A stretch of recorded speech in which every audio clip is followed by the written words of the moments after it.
नमो नारायण। स्वामी अमृतानंद गिरी हिमालयवासी मित्रों, पर्यावरण आज का यह नाम है, ये आधुनिक नामकरण किया हुआ है। पर्यावरण के नाम पर न जाने सरकार और अंतर्राष्ट्रीय जितने भी प्रोजेक्ट हैं, इसमें इतने का लाखों करोड़ रुपया का इसमें प्रोजेक्ट पे खर्चा होता है पर्यावरण संवर्धन के लिए।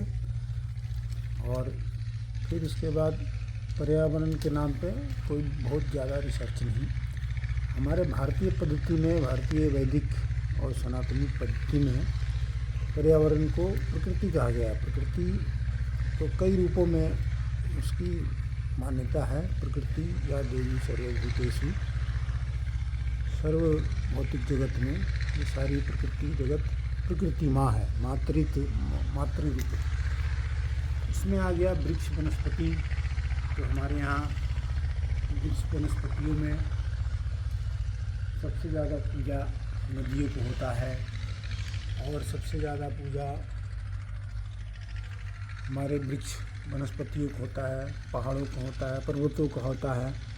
आप जितने भी जाइए, हिमालय की सारी पर्वत श्रेणियों को, सबका नामकरण है और सभी नदियों का नामकरण है। सभी नदियाँ मातृत्व तुल्य, इनकी पूजा हमारे यहाँ शास्त्रों में किया गया है और दिव्य शक्ति स्वरूप नदियाँ हैं। फिर आता है विषय वृक्ष वनस्पतियों का। तो वृक्ष वनस्पतियों में सबसे सर्वश्रेष्ठ वनस्पति विज्ञान हमारे शास्त्र में है।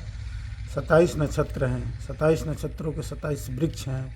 उसमें सबसे उत्तम वृक्ष कहा गया है पीपल वृक्ष, जो पुष्य नक्षत्र से संबंधित है। उन पीपल वृक्ष के नक्षत्र होते हैं पुष्य नक्षत्र। उसके देवता होते हैं देवगुरु, देव। ऐसे ऐसे 27 नक्षत्र हैं, उसके 27 देवता हैं और 27 उनके देव हैं। दूसरा है बट वृक्ष, मेष राशि के हैं और उनके देवता होते हैं सूर्य। उनके वृक्ष हैं बट वृक्ष। ऐसे ऐसे 27 नक्षत्र हैं। उसमें आम है, पाकड़ है, पीपल है, बरगद है और समी है, बेल है, आदि आदि 27 नक्षत्र हैं। मेरी एक खुद की लिखी हुई किताब है सोने की चिड़िया, राष्ट्रीय प्रतिभा विकास प्रतियोगिता। इसमें मैंने खुद ही 27 नक्षत्रों का विवरण मैंने उसमें उल्लेखित किया हुआ है। वैसे गुरु जी आप बता भी दो एक बारी कौन कौन से हैं। 27 नक्षत्र में बता रहा हूँ। 27 नक्षत्रों का अलग अलग नाम है। अश्विनी है, कृतिका है, रोहिणी है। ऐसे ऐसे 27 नक्षत्र होते हैं। हाँ, वो बहुत लंबा है विषय। हाँ, और फिर उसके 27 नक्षत्रों के 27 देवते हैं, 27 देवताओं के 27 वृक्ष हैं। वो सारे वृक्षों को उस दिन, जिस दिन नक्षत्र है उस दिन वो जागृत होते हैं, पावरफुल होता है। जैसे आज का नक्षत्र है पूर्वा फाल्गुनी, तो पूर्वा फाल्गुनी का नक्षत्र देखना होगा। और पीछे था पुष्य नक्षत्र था, तो उसके नक्षत्र थे, उसके देवता थे गुरु और वृक्ष थे पीपल। तो ऐसे हमारे नक्षत्रों के हिसाब से वो देवता उस दिन जागृत रहते हैं। उस दिन उस वृक्ष के पास बैठना चाहिए और इन वृक्षों के आसपास मलमूत्र त्याग नहीं करना चाहिए, उससे दोष लगता है। और पितृदोष कहाँ से आता है? यही सब कारणों से आता है। तो पर्यावरण एक बहुत बड़ा ये भौतिक शब्द है, ये आधुनिक शब्द है। हमारे यहाँ प्रकृति को मातृत्व रूप में, मातृवत हमारे यहाँ मान्यता है। चिड़ियों को, चींटियों को, कौवों को, कुत्तों को हमारे यहाँ सब दाना देते हैं। चींटियों को आटा चीनी देते हैं और सारे जीव जंतुओं को हमारे यहाँ पूजा होता है। तो ये प्रकृति स्वरूप है। प्रकृति स्वरूप को हमारे शास्त्रों के अनुसार, हिंदू धर्म के अनुसार इनको बहुत ही सम्मान देना चाहिए। और प्रकृति को जितना हम संतुलित रखेंगे, सुसंस्कृत रखेंगे, सुसंपन्न रखेंगे, उतने खुद को हमको उसका एनर्जी मिलेगा।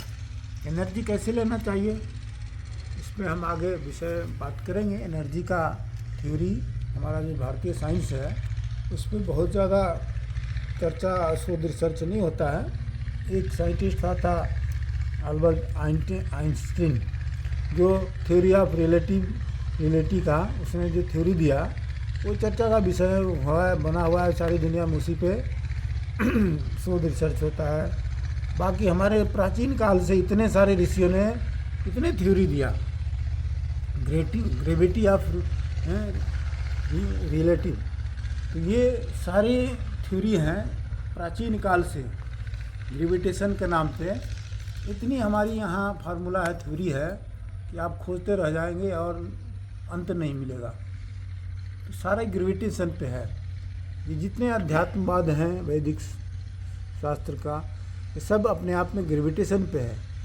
एनर्जी क्या करता है? ग्रेविटेशन पैदा करता है। तो ग्रेविटेशन कैसे आएगा, इस पे अगले क्रम में, अगले चैप्टर में आपसे चर्चा करेंगे।